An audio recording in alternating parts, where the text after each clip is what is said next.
അതുകൊണ്ട് പറയുകയാ, നീ മരണപ്പെട്ട നിന്റെ ഭാര്യ പറയണം നീ നല്ലവനാണെന്ന്.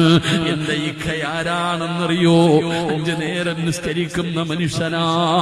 ഏതോ പാതിരാത്രി വന്ന് കിടന്നുറങ്ങിയാൽ സുബഹി നിസ്കരിക്കാൻ എഴുന്നേക്കുന്ന ഭർത്താവാ.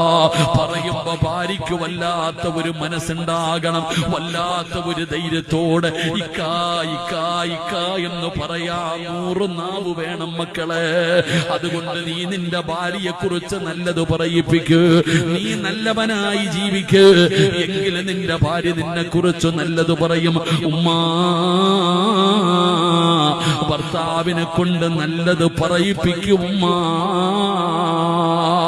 എന്റെ ഭാര്യയാണ്, എന്റെ ഭാര്യയുടെ ദുആയുടെ പുറത്താ ഞാൻ നടക്കുന്നത്. എനിക്ക് ദുആ ചെയ്യാൻ എന്റെ ഭാര്യയുണ്ടല്ലോ. ഒരു ഭർത്താവ് പറയണം, എനിക്കൊന്നും വരില്ല, എനിക്ക് എന്ത് രോഗമാണെങ്കിലും മാറും, കാരണം നിസ്കാരപ്പായിലിരുന്നു കൊണ്ട് നെഞ്ചു പൊട്ടിയിട്ട് കരയാന്, എനിക്ക് ദുആ ചെയ്യാൻ എന്റെ ഭാര്യയുണ്ടല്ലോ. അവള് മതി എനിക്ക് ദുആ ചെയ്യാൻ. ഭാര്യയെ കുറിച്ച് പറയുമ്പോ ഭർത്താവിന് വല്ലാത്ത ഈമാനാകണം പെങ്ങള്.